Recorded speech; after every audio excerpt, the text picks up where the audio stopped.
వర్తమానము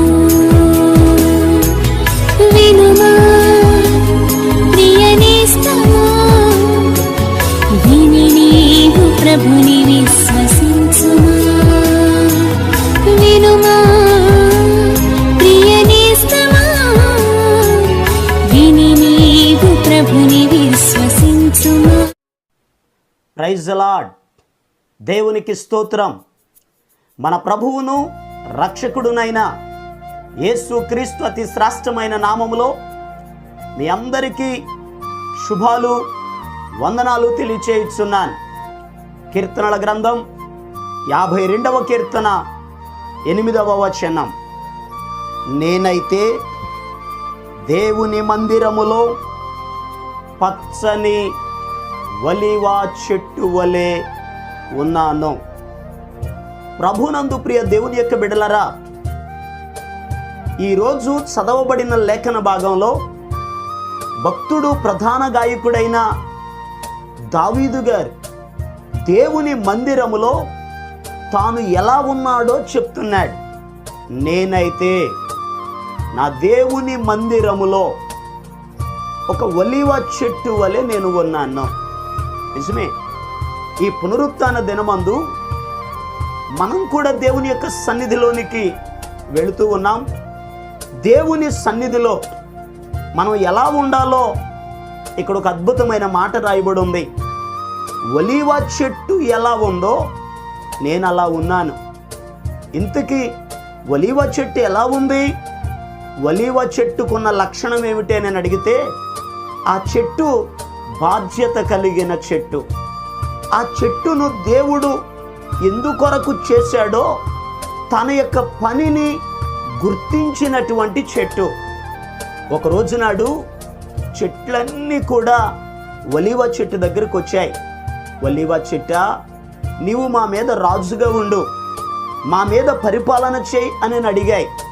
వెంటనే ఆ చెట్టు అన్నటువంటి మాట న్యాయాధిపతుల గ్రంథం 9వ అధ్యాయం 9వ వచనంలో రాయబడి ఉంది.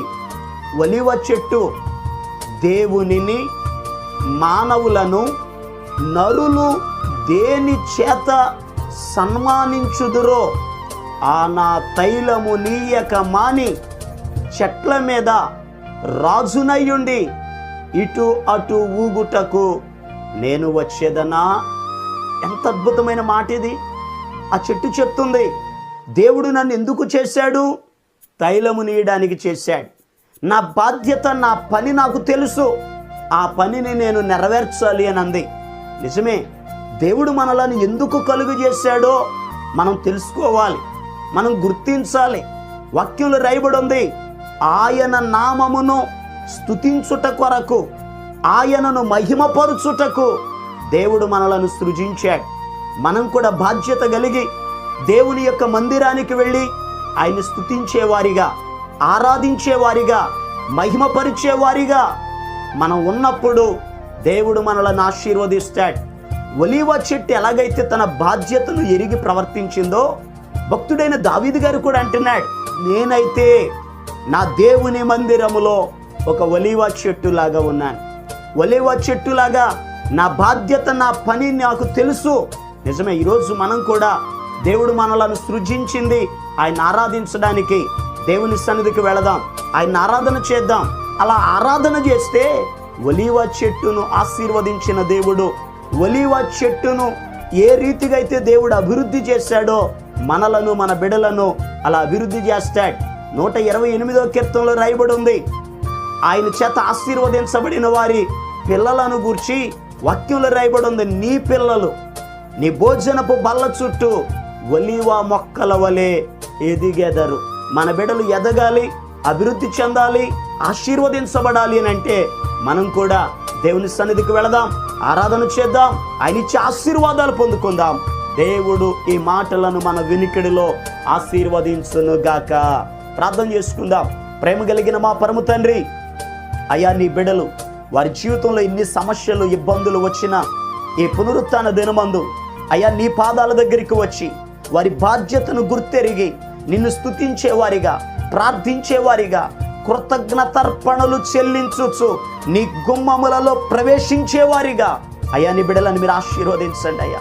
ఈ రోజు వరకు మేము బ్రతుకున్నాము అంటే అది కేవలము నీ కృపే ప్రభువా. నువ్వు చేస్తున్న మేలులను మరచిపోకుండా నిన్ను స్తుతించేవారిగా, ఆరాధించేవారిగా, ఘనపరిచేవారిగా, నీ నామాన్ని మహిమపరిచేవారిగా నీ బిడ్డలను మీరు ఆశీర్వదించండి.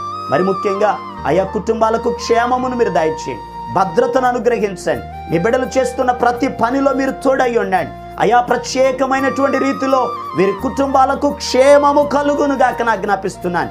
ప్రతి అవసరతలను తీర్చి దీవించి ఆశీర్వదించి సమస్త మహిమ ఘనత ప్రభావాలు మీరే పొందుకొనమని యేసు క్రీస్తు అతి పరిశుద్ధమైన నామం పేరట ప్రార్థన చేసి అడిగి పొందుకొని ఉన్నాము తండ్రి, ఆమేన్. మన ప్రభు అయిన యేసు క్రీస్తు కృప మీకు తోడుగా ఉండి నడిపించును గాక. ఈరోజు పుట్టినరోజు మరియు పెళ్లి రోజు జరుపుకుంటున్న వారికి సీసలి మన్నా చర్చి తరపున మా కుటుంబ పక్షముగా మీకు శుభాలు తెలియపరుస్తున్నాం. May God bless you. దేవుడు మీకు తోడుగా ఉండి మిమ్మల్ని ఆశీర్వదించును గాక. దయచేసి గమనించండి, మీ కొరకును మీ కుటుంబం కొరకును దేవుడు మిమ్మలను అభివృద్ధి పరచాలని నిత్యము మేము ప్రార్థన చేస్తున్నాం. ఏమైనా ప్రార్థన అవసరతలు ఉన్న ఎడల ఈ స్క్రీన్ మీద కనబడుతున్న నెంబర్కి ఫోన్ చేసి తెలియపరచండి. ప్రియ దేవుని బిడ్డలారా, అనుదిన మన్నా అనే ఈ వర్తమానాలు మీ స్నేహితులకు, మీ బంధువులకు కూడా షేర్ చేయండి. మన్నా చర్చ్ సీసలి అనే ఈ యూట్యూబ్ ఛానల్ను సబ్స్క్రైబ్ చేయండి. అందరికీ వందనాలు. నీ సన్నిధానములో సంపూర్ణ సంతోషం, ఆరాధించుకొనే విలువైన అవకాశం. నీ సన్నిధానములో సంపూర్ణ సంతోషం, ఆరాధించుకొనే విలువైన అవకాశం. కోల్పోయినవన్నీ నాకు ఇచ్చుటకును, బాధల నుండి బ్రతికించుటకును. కోల్పోయినవన్నీ నాకు ఇచ్చుటకును, బాధల నుండి బ్రతికించుటకును. నీవే రాకపోతే నేనేమైపోదును.